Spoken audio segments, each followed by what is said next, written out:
আজ বানাবো chilli chicken. এখানে 500 মতো চিকেন আছে, কিউব কিউব করে কাটা আছে চিকেনগুলো। ম্যারিনেশন করবো, তার জন্য লাগছে 1 চামচ লবণ, 1 চামচ হলুদ, 1 চামচ মতো লঙ্কার গুঁড়ি,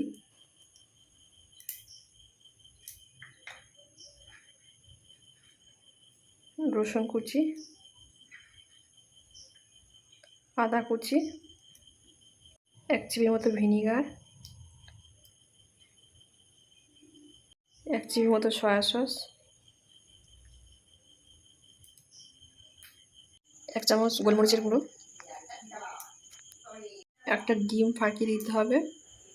এবার এটা ভালো করে মাখিয়ে নিতে হবে। এটা মাখিয়ে আধা ঘন্টা আমি রেখে দেবো চাপা দিয়ে, তাহলে মশলাগুলো ভালোভাবে মাংসের ভেতরে ঢুকে যাবে। এইভাবে চিকেনটা 1 ঘন্টা ম্যারিনেট করে রেখেছিলাম। এবার দেবো কর্নফ্লাওয়ার,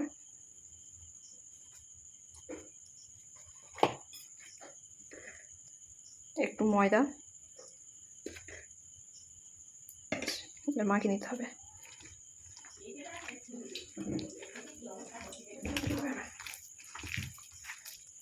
এইভাবে মাখিয়ে নিয়েছি, দেখুন মাখা কমপ্লিট হয়ে গেছে। এবার এটা একটা একটা করে ভেজে নেব।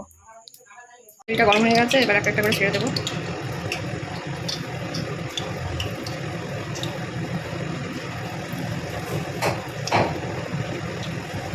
এবার উল্টে দেবো, আমি একটু লাল লাল করে ভেজে নেবো। বেশি খরা করে ভাজবো না, একটু ব্রাউন কালার করে ভেজে নেবো।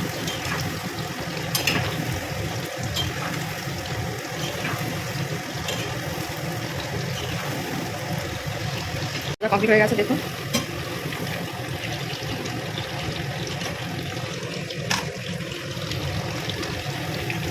দেখুন ভাজা কমপ্লিট হয়ে গেছে আমার।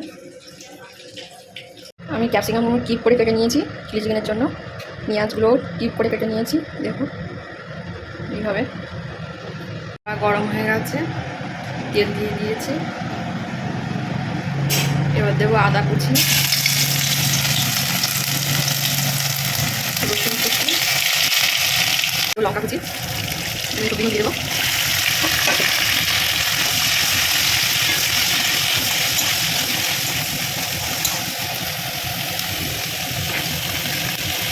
এক চামচ লবণ,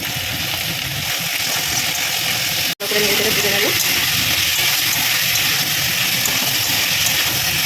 চিলি ভিনিগার,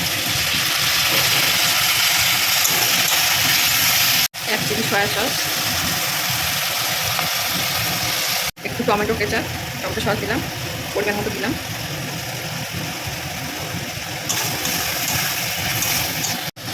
ভালো কষানো হয়ে গেছে, এবার দেবো চিকেন পকোড়াগুলো। আর ভালো করে কষিয়ে নিতে হবে এইভাবে। চিকেনটা ঠিক কষা হয়ে গেছে, এবার জল দিয়ে দেবো। পরিমাণ মতো জল দিতে হবে।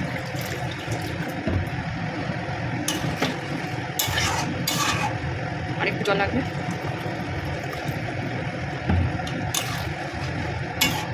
আমার কনফার্ম নেবো, এটা গুলিয়ে নিতে হবে। চিলি চিকেনের গ্রেভিটা একটু ঘন টাইপের হবে, পাতলা একটা ঘন রেডি হয়ে গেছে। গ্রেভিটা ফুটে উঠে গেছে, কর্নফ্লাওয়ারের জলটা দিয়ে দেবো।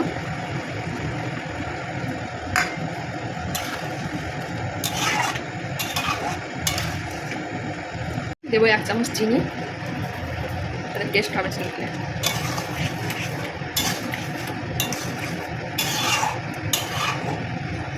চিলি চিকেন কমপ্লিট হয়ে গেছে, দেখুন ঠিক এইভাবে দেখতে লাগছে। কেমন হয়েছে জানাবেন, ভালো লাগলে লাইক কমেন্ট শেয়ার করে দেবেন।